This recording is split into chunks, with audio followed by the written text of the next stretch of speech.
You ask Tiger to solve. This deals with linear equations with one unknown. The final result is x equals 12. Let's solve it step by step.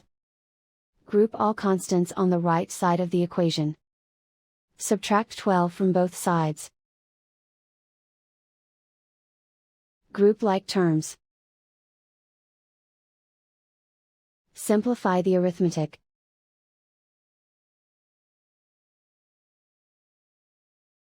Convert the x into a positive number. Multiply both sides by -1. Remove the ones.